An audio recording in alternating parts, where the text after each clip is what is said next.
ក៏សូមគោរពជំរាបសួរដល់បងប្អូនទាំងគ្នាបាទជាពិសេសគឺមិត្តភ័ក្តិដែលតែងតែជជែកគ្នាលេងនៅក្នុងប្រព័ន្ធបណ្ដាញសង្គមបាទជាពិសេសនៅក្នុង Facebook ផ្ទាល់តែម្ដង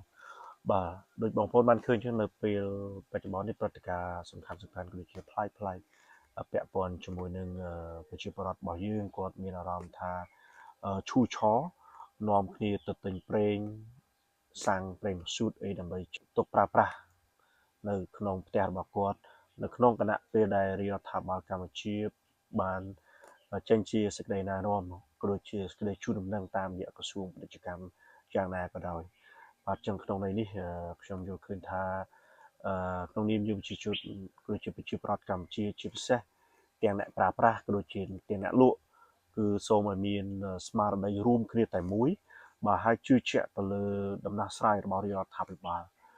ដូចជាបងប្អូនទាំងគ្នាបានដឹងមកហើយដែលថាប្រេងគឺជាតំណែងយុទ្ធសាស្ត្រមួយបាទគឺជាតំណែងយុទ្ធសាស្ត្រមួយហើយក្រៅពីតំណែងយុទ្ធសាស្ត្រផ្សេងទៀតដូចជាស្រូវអង្ករអគ្គិសនីទឹកស្អាតក៏ជាតំណែងយុទ្ធសាស្ត្រដែរអញ្ចឹងនៅក្នុងន័យនេះគឺរាជរដ្ឋាភិបាលកម្ពុជានៅពេលបច្ចុប្បន្នគឺកំពុងតែបានយកចិត្តទុកដាក់យ៉ាងច្រើនជាពិសេសគឺពាក់ព័ន្ធជាមួយនឹងវិស័យទឹកស្អាតផ្ទាល់តែម្ដងក្នុងន័យនេះខ្ញុំបាទក៏ចង់ជំរាបបញ្ជាក់ជូនដល់មិត្តភ័ក្តិក៏ដូចជាបងប្អូនអ្នកគ្នាបានជឿផងដែរថាអ្វីទៅជាតំណែងយុទ្ធសាស្ត្របាទតំណែងយុទ្ធសាស្ត្រគឺសំដៅទៅលើតំណែងឬក៏ធនធានដែលមានសារៈសំខាន់ខ្លាំងសម្រាប់សេដ្ឋកិច្ចសម្រាប់សន្តិសុខជាតិសម្រាប់ការអភិវឌ្ឍប្រទេសដែលរាជរដ្ឋាភិបាលយកចិត្តទុកដាក់ខ្លាំងក្នុងការគ្រប់គ្រងនិងការគ្រប់គ្រងនិងការពារជាទីបំផុតបាទនេះហើយគឺគេហៅថាជាតំណែងយុទ្ធសាស្ត្រលក្ខណៈសំខាន់នៃតំណែងយុទ្ធសាស្ត្រទី1គឺវាមានសារៈសំខាន់ចំពោះសន្តិសុខជាតិ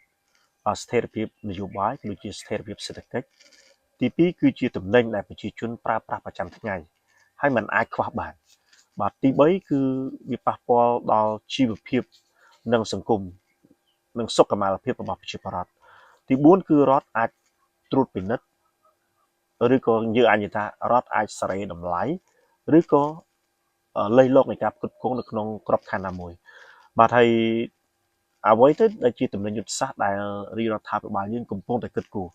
បាទក្រៅពីគ្រឿងឧបភោគបរិភោគដូចជាស្រូវអង្ករបាទអាហ្នឹងក៏ជាតំណែងយុទ្ធសាស្ត្រមួយសំខាន់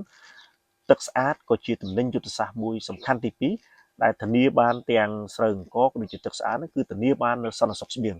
បាទអញ្ចឹងប្រទេសណាក៏ត្រូវធានាដែរអំពីសន្តិសុខស្បៀងបាទហើយលក្ខខណ្ឌដូចជាតំណែងទី3ពាក់ព័ន្ធជាមួយនឹងអគ្គិសនីក៏ដូចជាប្រេងសាំងឬក៏ប្រេងម៉ាស៊ូតដែលយើងប្រើប្រាស់សម្រាប់ចាក់ទៅលើឡានប្រើប្រាស់ទៅលើម៉ាស៊ីនដែលជាប្រភពនៃធម្មពលបាទអញ្ចឹងតំណែងទាំងអស់នេះគឺដូចប្រសាសន៍របស់សម្ដេចអគ្គមហាសេនាបតីតេជោហ៊ុនសែនអតីតនាយករដ្ឋមន្ត្រីនៃព្រះរាជាណាចក្រកម្ពុជានិងជាប្រធានព្រឹទ្ធសភានៅពេលបច្ចុប្បន្នលោកបានធ្វើការណែនាំដល់សមាជិកគណៈរដ្ឋមន្ត្រីឬក៏សមាជិករាជរដ្ឋាភិបាលឲ្យយកចិត្តទុកដាក់ខ្ពស់អំពីតំណែងយុទ្ធសាស្ត្រហើយជាពិសេសគឺតំណែងយុទ្ធសាស្ត្រដែលយើងថាបើអាចជៀសផុតបានគឺយើងមិនត្រូវធ្វើការទិញនៅតំណែងយុទ្ធសាស្ត្រនោះពីបណ្ដាប្រទេសថៃ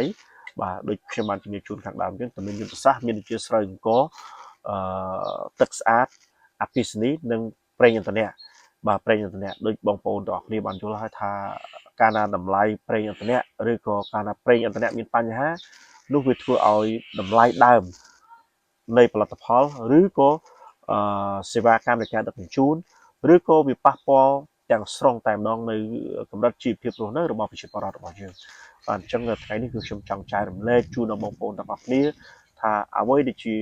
តំណែងយុទ្ធសាស្ត្រហើយតំណែងយុទ្ធសាស្ត្រវាមានលក្ខណៈរបៀបណាហើយបើសិនជាតំណែងយុទ្ធសាស្ត្រទាំងអស់ហ្នឹងកំពុងតែរងការគម្រាមកំហែងតើផលប៉ះពាល់ជាអវិជ្ជមាននៅការអភិវឌ្ឍកំណើនសេដ្ឋកិច្ចនៅកម្ពុជារបស់យើងគឺនឹងអាចប៉ះពាល់ដល់កម្រិតណានោះអញ្ចឹងគឺខ្ញុំចង់ជម្រាបជូនដល់បងប្អូនរបស់យើងប៉ុណ្ណឹងបាទសូមគោរពអរគុណច្រើនបងប្អូនគ្នា